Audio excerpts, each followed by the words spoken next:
Մենք երկիր մեդիա հեռուստատեսության ուղիղ եթերում ներկայացնել մեր այսօրվա հերթական թողարկումը։ Եվ ժամանակն է եկել ձեզ ծանոթացնելու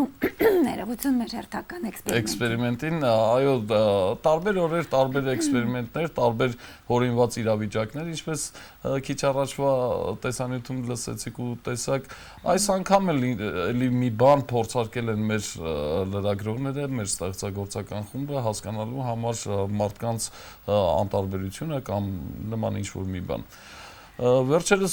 գողացել էին Տոր-Քահանգեղի արձանի ազդրի պղնձյա ծածկաշերտը, նմանատիպ մեկ այլ փաստ գողություն է կատարվել Ալբերտ Ազարյանի անվան մարզադպրոցում մուտքի ցուցանակի վրայից գողացել են մարզության բազմակի օլիմպիական եռակի չեմպիոն Ալբերտ Ազարյանի բրոնզե արձանիկը։ Նման դեպքեր շատ կան։ Նմանատիպ միջադեպեր իհարկե մեր շրջապատում հաճախ են հանդիպում ու թերևս կարելի է առանձնացնել նաև մեր հասարակ քաղաքացիների մեղքը։ Որքանով ենք մենք մեղավոր, որ գողանում ենք ինքներս մեզանից։ Դիտում ենք տեսանյութը, հետո հասնում արդեն զրույցի մեր հյուրերի հետ, որոնց քիչ անց կներկայացնենք։ Համեցեք տեսանյութը։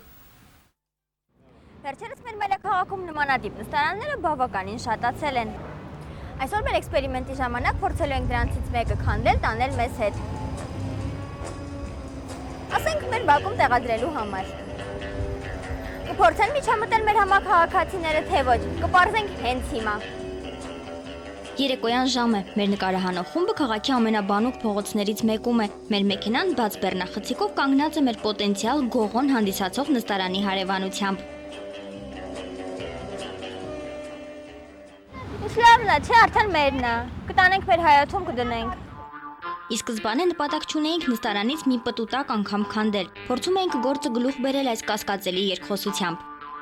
Բայց այս մեր բակում որտեղ ենք դնելու։ Դնենք էլի մի կսպասի։ Ենք լադովկի մեջ, որ տանենք մեր հայաթում տատի նահագին կուրախանա։ Բայց բագաժնիկի մեջ տեղ կանի։ Որ տանենք մեր բակում դնենք։ Բայց ասա որ ենք լադովկի մոտ սիրուն կլինի որ դնենք։ Ուշադրություն գրավելու փորձ առաջին, փողոցի կենտրոնում գողության բացահայտ խոստովանություն։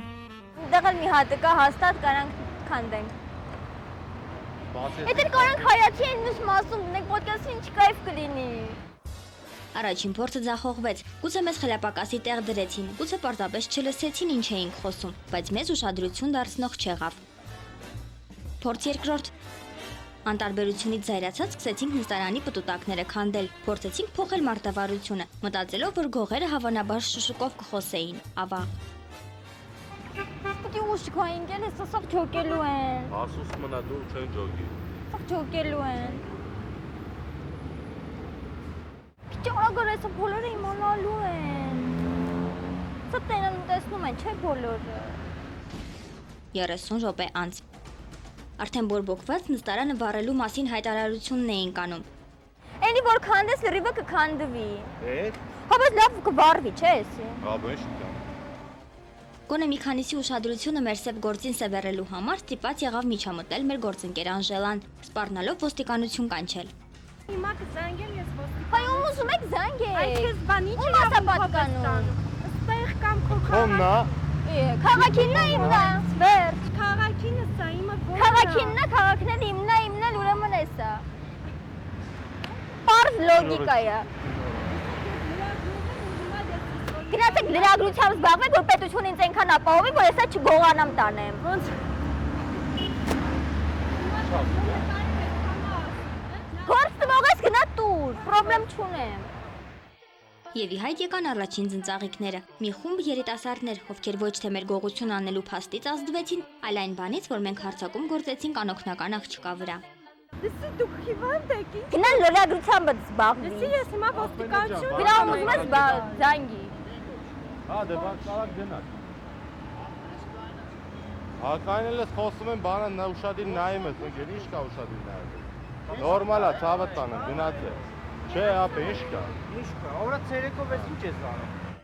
Երկրի իրավաբանները պարզվում է բավականին սրտացավ են։ Կարակ ասեք ում ասա պատկանում։ Դա համայնքի սեփականություն։ Ինչ համայնք։ Երևանի քաղաքապետարան։ Չկա տենց բան։ Ես եթե հասկանամ դու իրոք տենց խոսում ես, եթե գիտակցելով ես խոսում, ասեմ տակ, բայց հետևանքների մասին ես իմ փաստաբան եմ։ Ո՞նց ասի, դա գողություն է։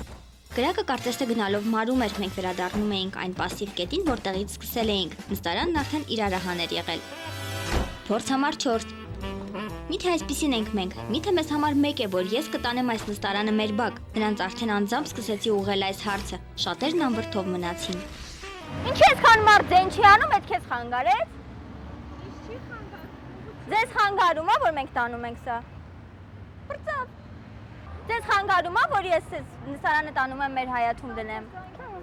Վերջ։ Մի հատ էլ ես եմ տանել։ Ընտիրը։ Ոմանք էլ կարծես խորը քնից ի վերջո արթնացան։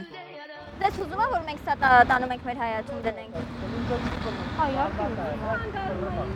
Ինչի՞ դա խանգարում։ Դրած այստեղ 5 հատ։ Գողություն չեմ անում, իմ հայաթում էլ է ինձ պետք։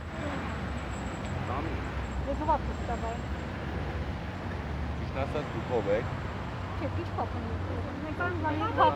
Քաղաքինն է, դա քաղաքապետարանը ասենք, որ ստեից ձեռք չտան։ Չենք անում։ Չէ, կապ չունի, դուք իրանությունը չստեից հանեք սա։ Նայեք, մեկ։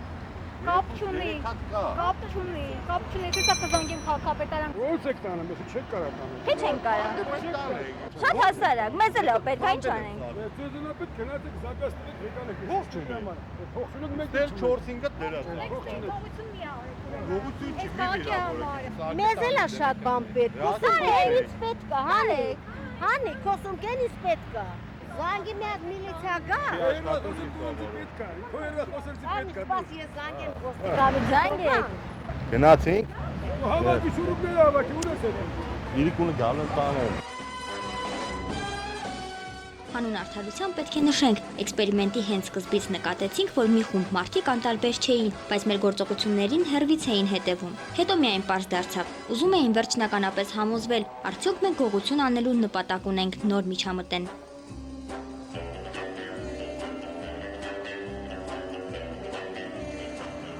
Երբ այսպես ասած ձեր քթի տակից փորձում են փախցնել ձեր անձնական սեփականությունը, դուք արձագանքում եք վայրկյանների ընթացքում։ Ինչ եք անում դուք, երբ փորձում են փախցնել ձեր քաղաքի գույքը, չէ՞ որ դա էլ է ձեր սեփականությունը։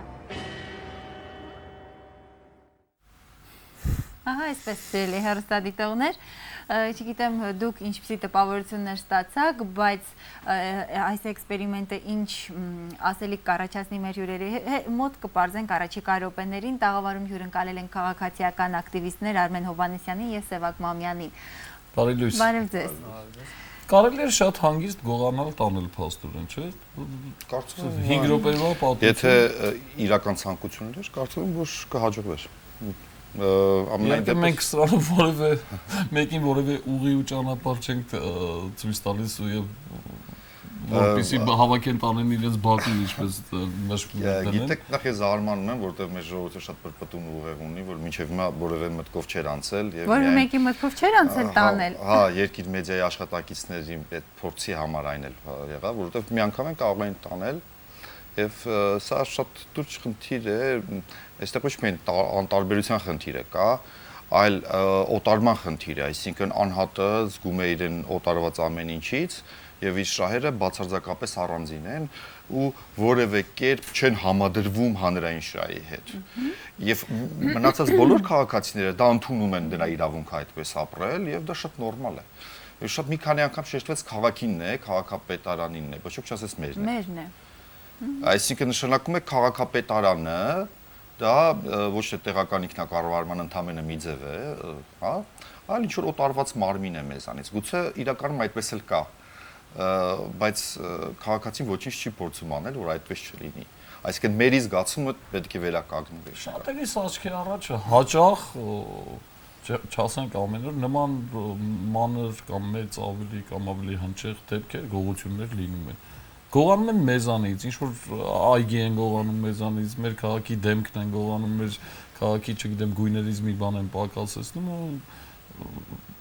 կան մարդիկ, որ չեն լռում մեծ հաշվով, կան հիմա քաղաքացիական նախաձեռնություններ, որոշակի խմբեր, որ, չգիտեմ, Facebook-ից ծնվեցին, բայց փառքաստու դուրս եկան փողոց։ Արի տեսնենք ինչ կաներ Սևակը, եթե այդ պահին Դրանց լիներ մեկն էլ այնտեղ։ ասենք Սևակն է։ Մի փոքր համաձայն եմ Արմենի հետ, միանշանակ մի հատ խնդիր կա տիրոջ հոգեբանության բացակայությունն այստեղ, այսինքն քո փողոցի, քո քաղաքի նկատմամբ տիրոջ հոգեբանություն ու հակառակը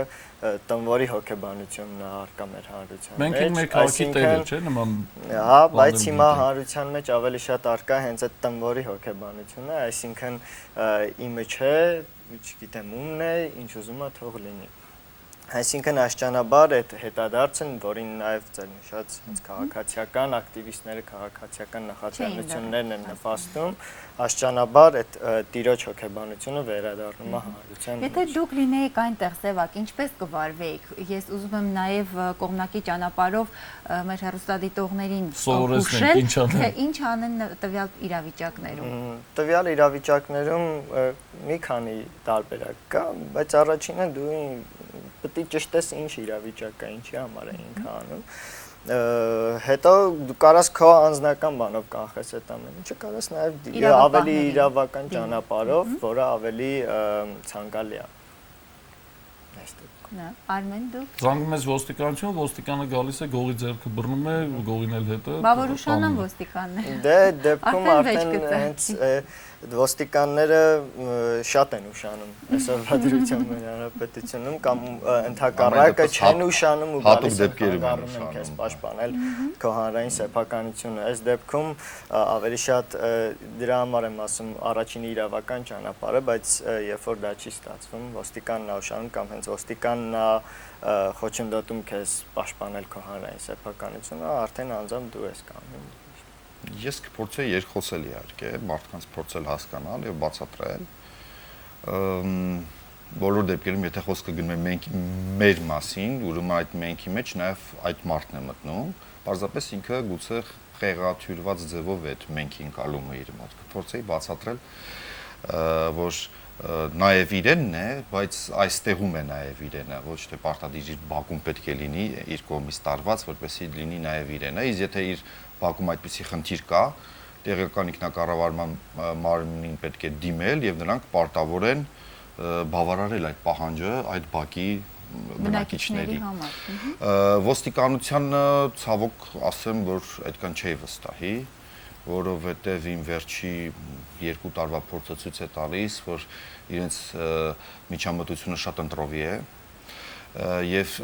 քաղաքացիների իրական շահերից չի բխում, այլ բխում է առանձնաշնորհված քաղաքացիների շահերից։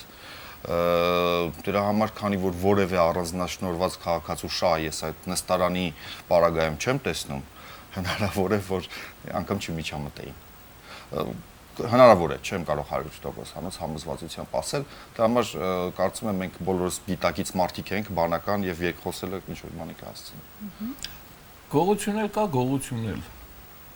Մարդ կա, որ շատ հանգիստ խղճով, բաց ճակատով ասում է, որ հիմարոս գողությունը բա գողություն է։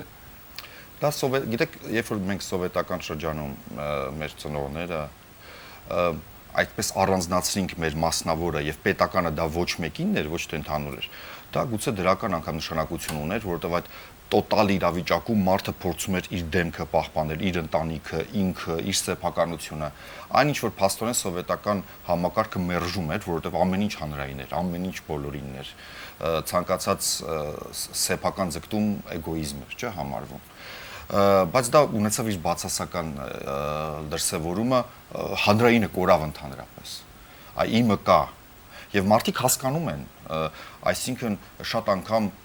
Մաշտոցի պուրակի դեպքերի կապակցությամբ շատ լավ, շատ բարի մարդիկ ծանոթ ասում էին մարդկանց գործին չի ես խփում, մարդիկ գործ են դնում, հասկանում եք, այսինքն բացատրել, որ Մաշտոցի պուրակը հանրային է, հացին եւ այլն, հա, դա փաստորեն մեր մեջ հանրայինի ձգտումը մեռավ, որը հասարակության մի մասը փորձում է վերականգնել հանրայինի պատկերացումը։ Եթե լինի հանրայինի մասին պատկերացում, ապա այդ լուր կամ անգամ աջակից վերաբերմունքը չի լինի։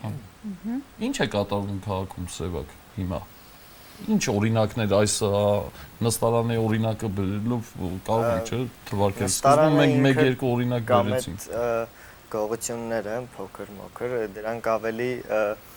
փոքր են ու ավելի լայնված խնդիրներ կան։ Այսօր մեզանից գողանում են մեր հանրային տարածքները, պետական համակարգ։ Օրինակներ, Մաշտոցի նույն ինքը Մաշտոցի պուրակը օրինակը շատ ծամեցին մարսեցին։ Յուրախություն մեզ, բայց նույնը կատարվեց ուսանողական այգում, որը տենց չկատարվեց։ Նասենի այգին այսօրվա դրությամբ ճիշտ է իրենց պնդմամբ հանրային էլի տարածքայինքը, թանգարանը, բայց էլի հանրային տարածքից են անջատում ինչ-որ հատված ու տենց շարունակ, այսինքն Նասենի այգում ինչ է կատարվում, ուզում եմ մանրամասնել։ Նասենի անվան թանգարանի շինարարությունն է, որը էլի կատարվում է հանրային կանաչ տարածքներում, որոն այգու մեջ, որի կարիքը այսօր Երևանը շատ ունի, այսինքն նույն հողակաձև զբոսայգին եթե նայենք ամբողջությամբ զավթված, կարելի ասել զբոսայգի չկա, այսինքն ամեն օր, ամեն պահի մեզանից գողանում են մեր հանրային սեփականությունը, մեր ազգային հարստությունը, մեր մշակութային հարստությունը, նույն եթե վերցնենք աֆրիկանների պանդոկի շենքը, ԱՕՔՍ-ի շենքը, այսինքն բոլոր ուղղություններով մեր հանքային ռեսուրսներն են այսօր մեզանից գողանում, այսինքն այդ գողությունը շատ մեծամասշտաբ, ոչ միայն նստարանի ձևով, անընդհատ ամեն օր կատարվում է։ Բայց մեր հանրությունը մի քիչ փոխվել է, չէ՞, կհամաձայնեք։ Փոխվել է իհարկե, բայց փոխվելու ճանապարհներն էլ, չգիտեմ, ինքն իրեն հորինեց, ինքը գտավ ձևը։ Այդպես է իհարկե, բայց ես չի ցանկանա օրինակ հասարակությունը բաժանել գիտակից մասի, որը պետք է դասի տաս, որ մենք բոլորս փոխվում ենք եւ ամեն օր այլ 2-3 տարի առաջ մենք այլ կերպ էինք մտածում, հիմա այլ կերպ ենք մտածում եւ փորձում ենք մեր բոլոր այդ մտահոգությունները եւ մեր ըմբռնումը պարտադիր փորձում ենք հասցնել մեր համակարգացիներին, հայրենակիցներին։ Եվ ընդհանրապես դա կոմունիկացիայի ամենակատարյալ ձևը հենց մարդկային շփումն է, մարդկային։ Հիմա ճիշտ է, գործիքներ կան սոցիալական ցանցեր, որոնք օգնում են, բայց կարևորը անհատ, հա, այդ բանը։ Եվ մենք փոխվում ենք բոլորս եւ պատրաստ ենք արդեն ոչ միայն ընկալել հանրայինը, դա առաջի փուլն է, երբ որ դու հասկանաս, որ հանրային շահ կա։ Երկրորդ փուլը, երբ որ դու պատրաստ ես այդ հանրային շահը պաշտպանել։ Քո ժամանակի, նյարդերի, ջանքերի հաշվին, հա, պաշտպանել։ Այդ մասը, որ ակտիվ մասնակցում է այդ պաշտպանությանը, դեռ այնքան էլ շատ չէ, ստվար չէ, բայց ես շատ դրական եմ գնահատում, որովհետև ամեն մի այսպիսի գործողության տեսնում բացարձակապես նոր դեմքեր, որոնց դրանց առաջ պարզապես չեմ ճանաչել, չգիտեմ տարբեր տարիքի, չգիտեմ իրենց անունը, չգիտեմ թե ծագումը որտեղից են, ինչ են, քաղաքացի են։ Եվ դա սրտացավ քաղաքացիներ են, գիտակից մարդիկ են, եւ դա ինձ որոշակի լավատեսություն է, չափավոր լավատեսություն է ներշնչում։ Եթե ներողություն եմ խնդրում, Վարդան, համեմատելու լինենք դեպքը Ռուսաստանի հետ։ Ենթադրենք Ռուսաստանի քաղաքներից որևէ մեկում, կոնկրետ մայրաքաղաքում փորձ արվեր փողոցից նստարան տանել, ինչպիսին կլիներ ռուսների արձագանքը։ Ես որպես փորձ ունեցող մարդու պատասխանեմ, որտեղ 11 տարի ապրել եմ Ռուսաստանում, Պետերբուրգում, դա անգամ ավելի առանձնահատուկ է Ռուսաստանի համար, ասեմ որ շատ լուրջ խնդիրներ կլիներ։ Այո, ինչու, որովհետև ուրեմն խնդիրը պատերազմ սկսվել է պահին։ Ազգային հատկանիշներով է պայմանավորված խնդիրը։ Ես արդեն ասացի, որ մենք հայերս ինքնապաշտպանվելու համար փակվեցինք մեր ընտանիքներում, դա մեր պաշտպանության ձևն էր։ Ռուս ժողովուրդը իրեն գուցե պակաս պաշտպանության կարիք էր զգում, քանի որ այդ սովետական կայսրության իշխող ազգն էր, ինքն էր, հա, ինքը իրենից չէր ուզում պաշտպանվել։ Դրա համար այնտեղ օբյեկտիվորեն այդ հանրայինի զգացումը շատ ավելի ուժեղ է, բակերում շաբաթօրյակներ, այդ ամեն ինչը, ըստ որ միակ մարդը, որ այդ շաբաթօրյակների չէր գնում, ես էի։ Ոչ թե որպես զլանում էի, ամենևին։ Որովհետև կոլեկտիվ չեմ սիրում։ Իմ դաստիարակությունս, իմ պատկերացումն էս հակակոլեկտիվիստական են, հա, բայց երբ որ եղավ փոթորիկ եւ ծառերը հայկական գերեզմանոցում ծառերը կոտրվել էին եւ խնդիր կար, մենք բոլորս կամավոր գնում մաքրում էինք հայկական գերեզմանոցը, այսինքն երբ որ կամավոր ձգտում է, երբ որ չեն գալիս ասում մասնակցի, դու գնում ես։ Մենք այդպես ենք եւ այստեղ պետք չի հակադրվել, պարզապես եթե մեր այդ ձգտումը գնում ենք, չէ, հայկական եկեղեցու տարածքը մաքրելու այդ փոթորիկից հետո, նշանակումը կա, պարզապես դա պետք է կրի ինքնաբուխ կամավոր բնույթ, ես ճիշտ ասած չէի ուզի, որ այդ կոլեկտիվիստական իդեալները այլ ժողովուրդների նաև տարածվեին մեր վրա։ Մենք այն ենք, ինչ որ կանք։ Կարծում եմ, բայց հարցին պատասխանեմ, միանշանակ շատ լուրջ լրջագույն խնդիր է։ Այսինքն եւ հանրային շահի ոստիկանությունը մեքենա կգան, իսկ կոլորեին ու շատ։ Չգիտեք, եթե իմ բակից, իմ շենքի բակից նստարան տանեն, հաստատ մեր ողջ շենքը կկանգնի, չի թողնի։ Բայց եթե մեր նոր վարչական տարածքից նստարան տանեն, իմ շենքի բնակիչը գուցե թե այդքան էլ ակտիվ չլինի ձեռք բռնելու առումով։ Այս դրա մասին է խոսում, չէ՞։ Վարդան Պետրոսյանը մի հատ մոնո ներկայացում ունի ու դա շատ հետաքրքիր, ասում է ունենք ընտանիքում լավ տղա, ունենք պատժեստում, ունենք քուչում, ունենք փողոցում ու փողոցից այն կողմ էլ լավ տղա չունենք։ Այսինքն այս գիտակցությունն է, այսինքն այդ միջև բակ կամ փողոց է շարունակվում այդ տիրոջ բանը։ Դրանից այն կողմ այլևս չկա։ Այսինքն ես նոյեմբերյանից եմ ենթադրենք գործ չունեմ Երևանի խնդիրների հետ կամ Երևանի ես ինչ թաղամասից եմ, մյուս թաղամասի խնդիրների հետ գործ չունեմ։ Այսինքն այդ սահմանը պետք է դուրս գա ու դուրս գա ամբողջական, այսինքն հանրային սահմանը, որ այդ ամբողջը imն է։ Imն է, քոնն է, մյուսներին է, բոլորինս է։ Ինչ է անվստահության հետևանք է այս ամենը նաև անվստահության, այսինքն դու չգիտես, եթե դու ձեռքը բռնեցիր, վաղը չեն գա քո գլուխը կոտրեն, որ ձեռք ես բռնել եւ դու բացարձակ չես կարող ապացուցել, որ դու չէիր գողացողը։ Գուցեև քեզ տանեն նստացնեն, գիտեք, բացի գողություն անելու համար։ Հանրային պարսավանքի օբյեկտ կարող եք դառնալ դու։ Գործ տվողը։ Հենց խնդիրը դա է, մարդը գուցե չվախենա ոստիկանություն տանելուց, տարբեր մարդիկ կան, բայց շատ դժվար է քեզ ընկալել որպես այսպես մերժված քաղաքացի, որին հանրությունը մերժում է եւ պարսավում է։ Եվ մեր մոտ կարող են ասել, արա տղեն տանում էր իր տուն, իր ընտանիքի օջախի համար, եկար գործին խանգարեցիր։ Այսինքն դու կարող ես հայտնվես վատի, հա, ճակերտավորներում։ Եվ հոգեբանորեն շատ դժվար է եւ շատերը այդ գիծը չեն կարող անցնել հենց այդ պատճառով։ Եթե հանրային մոտեցումը փոխվեր, ապա մենք ճշմարտության համար նաեւ տուժելու պատրաստ մարդիկ շատ ունենք, բայց հանրության դեմ գնալ չեն ուզում եւ իրենց կարելի է հասկանալ։ Տորքանգերի արձանի մի կտոր պղինձը ոտքի վրայից տարել է, վաճառել է երեխեքին հաց է տարել, հա։ Ընտանիքը, օջախը, որը մեծագույն հասկացություններ են, բայց դառնում է արդարացում ամեն ինչի համար։ Այսինքն նաև հակաքաղաքացիականության համար, քրեականության համար դառնում է հիմք եւ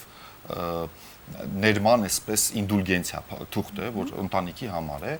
եւ դրա համար մենք ապրում ենք ոչ այնքան բարվոք պայմաններում։ Ես կարծում դա հիմնական պատճառներից մեկն է։ Մենք պետք է հասկանանք, որ մեր ընտանիքը սոցիալական երևույթ է եւ մենք սոցիումի մեջ ենք պահում մեր ընտանիքները։ Ինչ պետք է արվի եւ ինչ ճանապարհներով մենք պետք է հասնենք այն բանին, որ գիտակցենք, որն է հանրային, որն է սեփական։ Հասկանալի է, որ հարկավոր է քարոզչություն, շատ լուրջ քարոզչություն, եւ քարոզչությունը այսօր տարվում է գրեթե ամբողջությամբ ինտերնետում, համացանցում։ Իսկ արդյոք ձեռնտու է մեդիա տարածքը իշխող ուժերին եւ կառավարող ուժերին այդպիսի մոտեցումների սերմանումը քաղաքացիների շրջանում։ Ապա ինչպես դրանից հետո պետք է բացատրվի, որ Հայաստանի զգալի մասը, մեր հանրային շահի զգալի մասը պարզապես սեփականաշնորհվել է մի շատ սահմանափակ մարդկանց կողմից։ Դրա համար, եթե նայենք մեր սերիալները, դա չարչարված թեմա է, բայց ելի կասեմ, ինչպիսի արժեքներ է սերմանում։ Հակա հանրային, հակա իրավական, հակա բարոյական, հակա մարդկային, հակա անկերական, հակա պետական։ Որովհետև այդպիսի մթնոլորտում բացատրելի է այդ ամեն ինչը ինչի է արվել եւ քննարկման ենթակա չէ։ Մթնոլորտը փոխվի, հարցեր կառաջանան, դե դրա համար էլ Ինչ է պետք որ փոխվի իրավիճակը, պետք է սերունդ փոխվի, ինչ եք կարծում։ Ոչ, մոտեցումը պետք է փոխվի եւ հասարակությունը այդ հարցերի ձեռքը պետք է վերցնի։ Ինչպես, ինչ ուղիներով։ Գիտեք, ես ոչ քաղաքական պատասխան չունեմ ձեր հարցին, դրա համար չեմ պատասխանի։ Բոլոր դեպքերում հանրությունը խնդիրը պետք է վերցնի իր ձեռքը։ Սևակ։ քաղաքացիական գիտակցությունը ներքևից աշճանաբար պետք է ձևավորվի։ Չի որ այսօր առավոտը մարդը զարթնեց, ինքը որոշեց, որ ինքը պետք է դառնա հանրային շահի պաշտպան։ Սա չի, այսինքն նույն շփումների արդյունքում, նույն այդ գիտակցության, նույն գիտելիքների ձեռքբերման արդյունքում մարդը ինքնաբերաբար գալիս է այդ գիտակցությունը։ Այստեղ հարցը այլ կողմն է, որքան ժամանակում մենք կհասնենք այդ գիտակցությանը։ Ներքևից վերև, թե ամեն դեպքում վերևից կամք մեկ հոգու թեկուզ։ Իմ կարծիքով վերևից մեկ հոգու կամքը որևէ էական փոփոխություն չի բերել։ Չի բերելու։ Այդ ամեն ինչը պետք է ձևավորվի ներքևից դեպի վերև։ Եվ վերևն էլ պետք է ներքևի կողմից ձևավորվի։ Այդ ժամանակ ամեն ինչ նորմալ։ Այ դա ճիշտ է։ Շնորհակալություն։ Խոսում ենք պարզապես մարդկանց հետ, քաղաքացիների, որևէ պաշտոն, որևէ, չգիտեմ, հռչակ, կոչում եւ այլն չունեն։ Ոչ Արմեն Հովհաննիսյանը, ոչ Սևակ Մամենը սրտացավ մարդիկ են, սրտացավ քաղաքացիներ։ Վերջին շրջանում մենք ինքներս կարծես բնորոշումը գտանք այս մարդկանց ներկայացնելու ձևն, քաղաքացիական ակտիվիստ։ Եթե ակտիվիստը ժամանակին ինչ-որ կուսակցական ամեն դեպքում տպավորություն էր թողնում, չէ, կուսակցական ակտիվիստ, հիմա կա քաղաքացիական մարդ ակտիվիստ, ով մեր կողքին է ապրում, մենք էլ ասում ենք հաջորդ անգամ գալու ենք Արմեն քեզ հետ ու չեն գնում։ Ոչինչ, մի օր պիտի գնանք բոլորով միասին կանգնենք։ Շնորհակալություն Սևակ, շնորհակալություն։ Մենք խոսում ենք հանրային եւ սեփական շահերի բախման մասին, տաղավարում Արմեն Հովհաննիսյանը եւ Սևակ Մամյանն էին։ Շարունակում ենք թողարկումը։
Հաղորդման հովանավորն է Armen Tel ընկերությունը Beeline ապրանքանիշով։ Դուք մեքենան նստեք, ես կանաչի վերցնեմ։ Դատի, ես խառը կանաչին ինչու է անվճար։ Որտև փաթեթով է։ Լավ, դե մի 5 հատ տվեք։ Эти дачники совсем шустрые. Дадя, это քաղաքիցը չէ։ Այո, ուջան, դե բազմանց։ Ինչի։ Քանզի բասունզի, սրի փաթեթները ռայոնների համար է։ Միացիր Beeline-ի մարզային սակագնային փաթեթին եւ 3 ամսվա ընթացքում սպառիր անվճար ծառայությունների հսկա փաթեթը։ Beeline Հաղորդման հովանավորն է Bilaser էպիլյացիայի կենտրոնը։ Կանանց համար անցանկալի մազերից ազատվելը կոսմետոլոգիայի ամենակարևոր խնդիրներից է։ Bilaser լազերային էպիլյացիայի մասնագիտացված սրահները, լինելով այս ոլորտի բացարձակ առաջատարը, կանանց եւ աղջիկներին առաջարկում են սեղմ ժամանակահատվածում